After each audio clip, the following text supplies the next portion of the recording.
ఎన్టీఆర్ జిల్లా తిరువూరు టీడీపీ అభ్యర్థి కొలికపూడి శ్రీనివాసరావు తిరువూరు పట్టణం 20వ వార్డులో ఎన్నికల ప్రచారం నిర్వహించారు. ఇంటింటికి వెళ్లి చంద్రబాబు ప్రవేశపెట్టబోయే సూపర్ 6 పథకాలను ప్రజలకు వివరించారు. చంద్రబాబు నాయుడు రాష్ట్రంలో సంపద సృష్టించి ప్రజలకు పంచుతారని కొలికపూడి చెప్పారు. ఇందులో భాగంగానే పెన్షన్ను 4000కు పెంచుతానని బాబు ప్రకటించారని అన్నారు కొలికపూడి.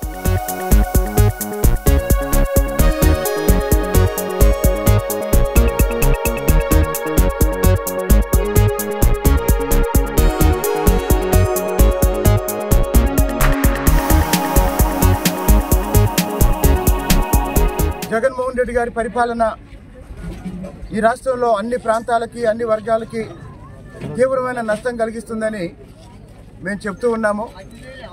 జగన్మోహన్ రెడ్డి పరిపాలనలో అభివృద్ధి లేదని, రాజ్యాంగ వ్యవస్థల మొత్తం విధ్వంసం తప్ప ఇంకా ఏమీ లేదని మేము చెప్తున్నాం. నిన్న జగన్మోహన్ రెడ్డి గారు ఆయన ఎన్నికల ప్రణాళిక ఎలక్షన్ మేనిఫెస్టో విడుదల చేసి కొత్తగా ఏమీ చెప్పకుండా గత 5 సంవత్సరాలుగా ఏవైతే చేయలేదో, అంటే పోలవరం కట్టలేదు, ఇప్పుడు కడతానని చెప్తున్నాడు. అందరికీ ఇళ్ల స్థలాలు ఇవ్వలేదు, ఇప్పుడు ఇస్తానని చెప్తున్నాడు.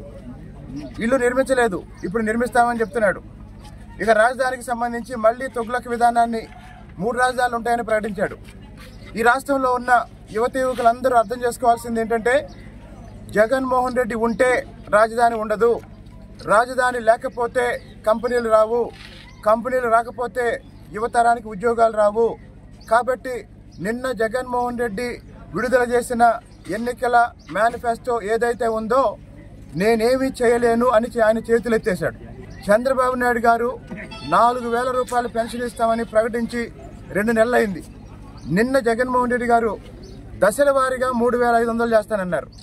అంటే ప్రతిపక్ష నాయకుడు అభివృద్ధి చేసి సంపద సృష్టించి ఆ సంపద పంచే క్రమంలో భాగంగా 4000 రూపాయలు పెన్షన్ ఇస్తానంటే జగన్మోహన్ రెడ్డి గారు ఆ 3000 రూపాయలే దశల వారీగా పెంచుకుంటానని చెప్తున్నాడు.